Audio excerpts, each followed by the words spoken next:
সবাই এত সুন্দর, সুন্দর ভিডিও কেমনে করে ভাই? আর আমার মানুষের সামনে ক্যামেরা বের করতে আমার এত লজ্জা লাগে কি বলবো? তো হ্যালো এভরিওয়ান, আসসালামু আলাইকুম। সবাই কেমন আছেন? আলহামদুলিল্লাহ আমি খুবই ভালো আছি। তো ঈদের ছুটিতে সবাই বাড়িতে চলে যাব। তো বাড়িতে চলে যাওয়ার আগে ভাবলাম একটা মিনি ব্লগ আপনাদের সাথে শেয়ার করি।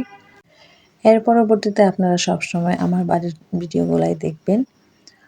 আমরা এই দিনটার জন্য খুবই এক্সাইটেড। তো আগেই বলে দিচ্ছি, ভালো লাগলে অবশ্যই লাইক কমেন্ট করবেন, ভালো না লাগলে ইগনোর করবেন। আর সবাই আমার ভিডিও ভালো লাগবে এমন কোনো কথা নেই, অনেকের ভালো নাও লাগতে পারে। তো সকাল সকাল ঘুম থেকে উঠে আমার দৈনন্দিন মানে রেগুলার কাজ সেটা হচ্ছে সকালে নাস্তা তৈরি করা। তো আজকে নাস্তায় ছিল আমার পরোটা আর হচ্ছে ডিম। ডিম পরোটা আর কি রান্না করব। আর ওর বাবা পরোটা খাবে না, তো তার জন্য আমার সাদা রুটি তৈরি করতে হয়েছে।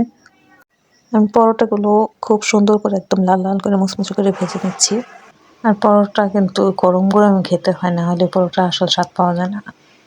তাই আমি চেষ্টা করি একদম হওয়া মাত্র ওদেরকে খাওয়া দিতে। আমি এখানে ডিম পোস্ট করে নিচ্ছি আর পরোটা ওদেরকে নাস্তা দিয়ে দিলাম।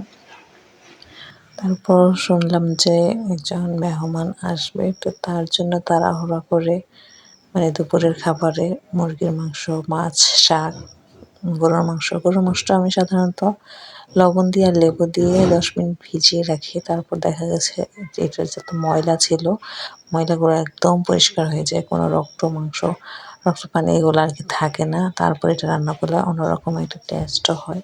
আমি সবসময় এভাবেই গরুর মাংসটা রান্না করার চেষ্টা করি। আর প্রথমবার কাঁঠালের বীজ দিচ্ছি মাংসতে, এটা দিলে মানে অন্যরকম একটা টেস্ট হয়। এখানে আমি সবজি দিয়ে মাছটা ভুনা করব। তো এটা রেডি করতেছিলাম। একটা একটা করে সব রান্নাই প্রায় শেষের দিকে। এখন আমি মানে যাবো এক জায়গায়, যেহেতু মার্কেটটা এখনো বাকি, তো মার্কেটের কাজটা শেষ করতে হবে, তার একটু তাড়াহুড়ো করতেছিলাম।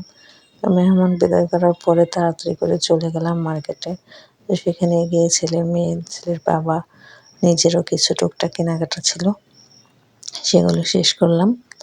তো আমার মোটামুটি সব কমপ্লিট, আমার গোছানো কমপ্লিট, একদম রেডি। এখন ভালোই ভালোই বাড়িতে যেতে পারলেই আলহামদুলিল্লাহ।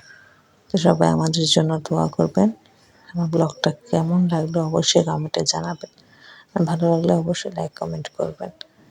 তো সবাইকে অসংখ্য অসংখ্য ধন্যবাদ আমার পুরো ভিডিওটা দেখার জন্য। সবাই ভালো থাকবেন। আসসালামু আলাইকুম।